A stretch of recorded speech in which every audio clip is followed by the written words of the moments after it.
Hey Heights Church, welcome to this week's Devo. My name is Pastor Justin. I am the Associate Life Group Pastor here at Heights Church, and it is a privilege to be with you. This week's thread, we're actually continuing from last week's thread. The Lord is my shepherd. We're still in Psalm 23. And we've been reading out of the Passion Translation, and the thought I get to share with you today is that I am not alone, or He is with me. I love this idea. I'm never alone. But I gotta be honest. Sometimes I feel like I am. Sometimes my emotions tell me that I'm lonely and I feel sad because I don't have people nearby, right? And years ago, I had a mentor ask me this question. He challenged me on this issue of feelings because I was letting feelings, my emotions, drive what I believe to be true and dictate to me truth. And here's what I know now is that's actually the wrong way to live. And here's why. He asked me the question, what's the scariest movie you've ever seen? I said, well, that's easy. At the time, and it's still pretty much the time, it was the movie The Blob. It was a 1970s version. It was black and white. They remade it in the 80s. Still terrible, campy, cheesy movie. But as a little boy, what happens is this alien goo comes from outer space, and it's like Jell-O, really. And it eats people alive. It just melts the flesh off their bones, right? I remember being absolutely terrified of anything that wiggled.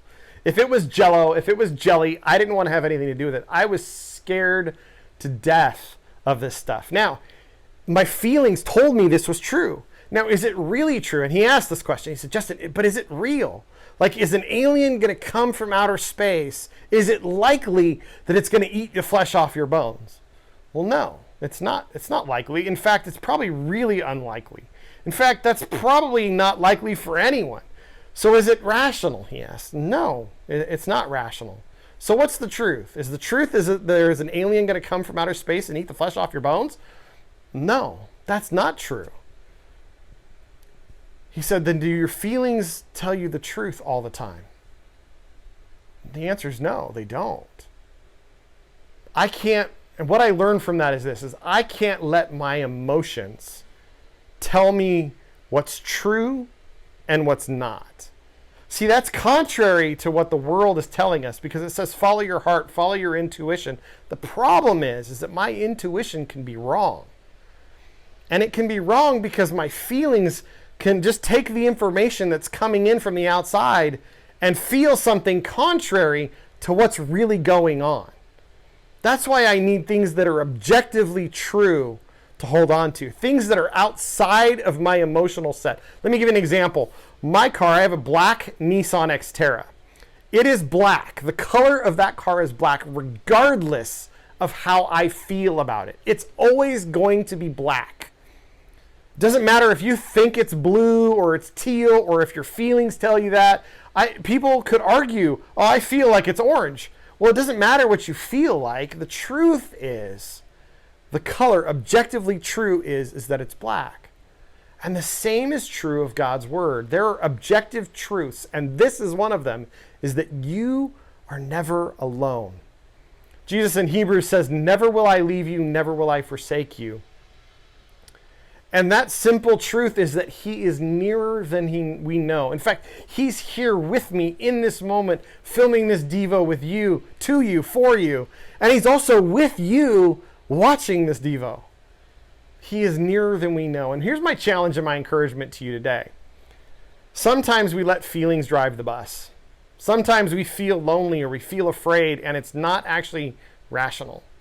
Sometimes we think we're supposed to do something because our feelings tell us it's a good idea, but really we shouldn't because we should get some wise counsel. Today, I want you to recognize that Jesus is near you and that you are not alone, that truth is beautiful and it's yours because He promised it to you. It's not just some generic thing. Don't let your feelings or the enemy lie to you to make you believe that you are alone because you're not. Take today and thank Him for being near you and act as if He is. Talk to Him as if He was in conversation in the same room with you. And maybe it will change your prayer life for the better, is my hope anyway. And if your feelings start to lie to you, say, I have to do this sometimes. I have to pause and say, no, that's not true. That's a lie. The truth is, never will I leave me, never will I forsake me. The truth is, he is nearer than I know. Truth is, he lives inside of my heart because he promised that. And he promised it to you too. Thanks so much for joining me today. God bless you. I hope you're encouraged and you're challenged to live into the truth that he's nearer than you know. Bye-bye.